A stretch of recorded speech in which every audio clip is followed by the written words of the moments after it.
Welcome to Standard Chartered Money Insights, a podcast series by Standard Chartered Bank that brings you market views and insights on the go. Hello everyone, my name is Manpreet and welcome to Cut to the Chase, a podcast where we help you cut through the noise of the day and focus on market events that we believe truly matter. Now, Friday was all about jobs. Financial markets were almost entirely focused on the US jobs report, building on what was already a very US Fed-focused week. And here, while the headline number job creation was less than expected, financial markets were really focused on two things. First was the unemployment rate itself, which at 3.9% is now below the Fed's own long-term projection and not far from the pre-pandemic low of 3.5%.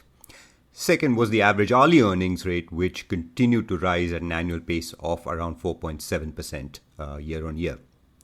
Now, many might argue, like the Fed itself did months ago, that the total number of jobs remains lower than before the pandemic as labor market participation stays low.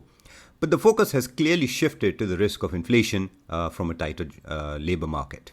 In our view, this shift helps explain the market reaction that we witnessed. The 10-year US government bond yields is now at about 1.77%, marking a return to January 2020 levels, which was just before the pandemic really gathered pace.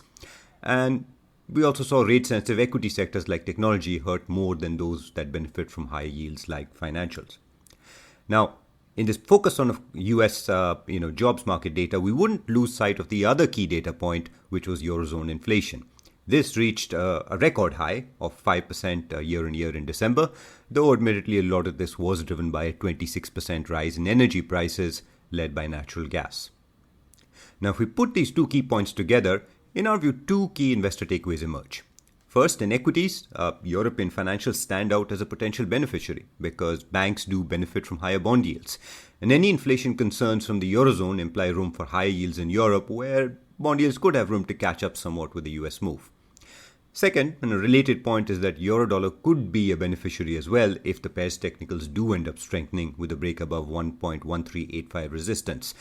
The US dollar index was remarkably soft on Friday, and we think it illustrates the same point that while a more rapid Fed hiking cycle might increasingly be in the price in the US after last week's Fed minutes and jobs data, that might not yet quite be the case in the Eurozone, given we've just got that inflation number. Now that's enough about the past. It is of course the start of a brand new week, and looking ahead we'll be keeping a tight watch on three things. First, US inflation is set for release midweek, and here consensus is already looking for a 7% number. But we'd watch out for any hawkish details that help extend the recent gain in yields and equity sectors that benefit from higher yields. Second, China is set to release its monthly loan and social financing data, and here we'd focus on what it implies for the chance of further policy support for growth stability.